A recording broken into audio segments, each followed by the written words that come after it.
Assalamualaikum warahmatullahi wabarakatuh. Selamat pagi semuanya. Baiklah, pada kesempatan kali ini kita akan membahas proses penelitian yang kedua, yaitu studi literatur. Sebelum kita membahas jauh studi literatur, ada baiknya kita membahas sedikit topik permasalahan, yaitu pada minggu kemarin, di mana topik permasalahan ini yang kita angkat dari yang umum sampai yang khusus, dari awalnya kita menemukan masalah, mendapat solusinya, dan apa tindakan-tindakan setelah mendapat permasalahan ini. Setelah kita tampilkan permasalahan-permasalahan di bab pertama, selanjutnya kita membahas bab kedua, yaitu studi literatur. Studi literatur itu bisa kita jumpai pada bab kedua, di mana bab kedua itu selalu ada kajian teoritis, kerangka pemikiran, dan hipotesis. Di bab 2 ini akan kita bahas satu persatu, yaitu studi literatur. Studi literatur atau tinjauan pustaka termasuk langkah kedua setelah kita mendapat ide atau permasalahan. Studi literatur berisi uraian tentang teori, temuan, dan bahan penelitian untuk dijadikan landasan kegiatan penelitian. Jadi, studi literatur adalah hal yang utama kita membuat landasan pemikiran tentang suatu penelitian. Tujuan akhir studi literatur adalah untuk mendapatkan gambaran terbaru dari topik penelitian yang berkenaan dengan apa yang sudah pernah dikerjakan orang lain sebelumnya, serta mengemukakan variabel-variabel yang diteliti. Jadi kita paham apa-apa saja yang telah dilakukan orang lain sebelumnya, sehingga tidak ada pengerjaan yang mengulang, atau apa yang sudah dilakukan orang lain kita tidak melakukannya.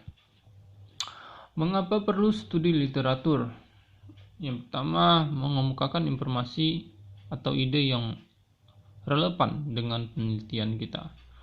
Yang kedua, menggambarkan hubungan antara penelitian dengan penelitian lainnya yang terkait dengan permasalahan dalam penelitian.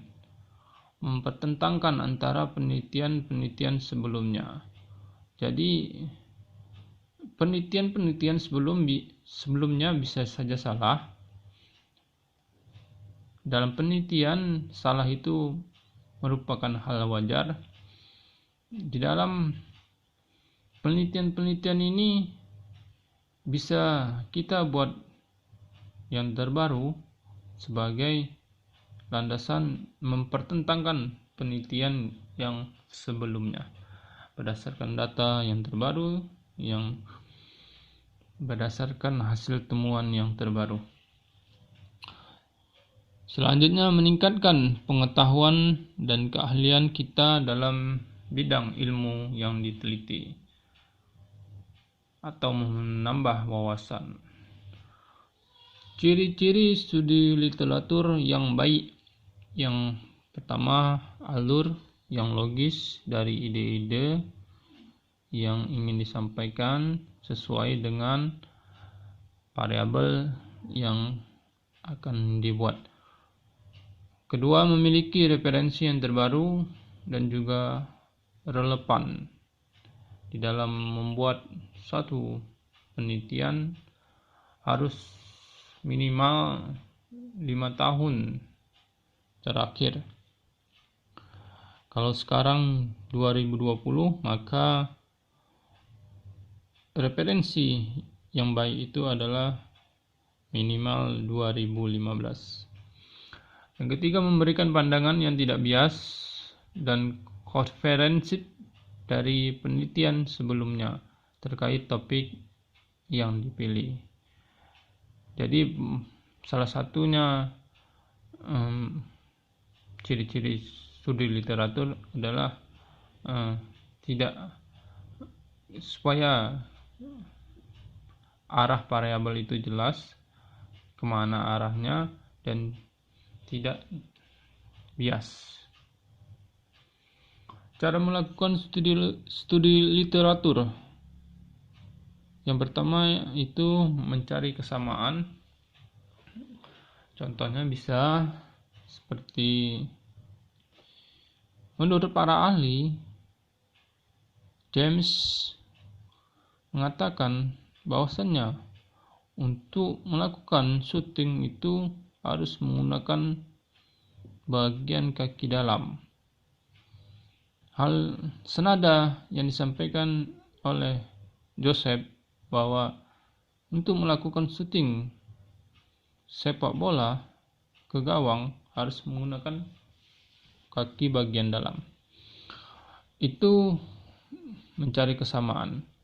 Bisa juga mencari ketidaksamaan. Saya beri contoh.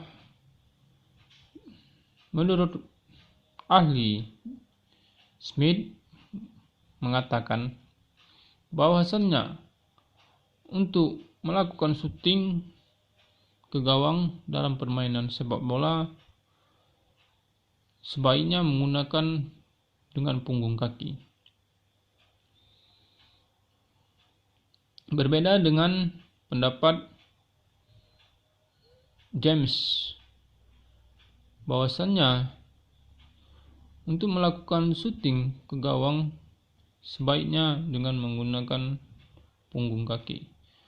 Hal ini bisa disampaikan cara melakukan studi literatur yang baik. Ketiga, memberikan pandangan. Keempat, menggabungkan. Kelima, meringkas. Selanjutnya, kerangka pemikiran. Kerangka pemikiran adalah suatu diagram yang menjelaskan secara garis besar alur logika perjalanan sebuah penelitian serta menjelaskan mengenai suatu hubungan antara variabel dengan variabel yang lain. Kerangka pemikiran ini bisa juga dibuat sebagai konsep pemikiran, di mana setelah dibuat konsep pemikiran itu baru diterangkan antara kaitan variabel satu dengan variabel yang lainnya. C. Hipotesis. Hipotesis adalah jawaban sementara terhadap masalah yang bersifat praduga, karena masih harus dibuktikan kebenarannya. Dugaan dan jawaban tersebut merupakan kebenaran yang sifatnya sementara, yang akan diuji kebenarannya dengan data yang dikumpulkan melalui penelitian.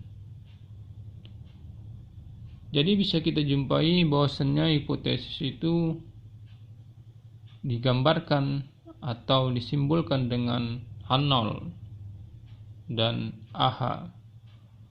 H0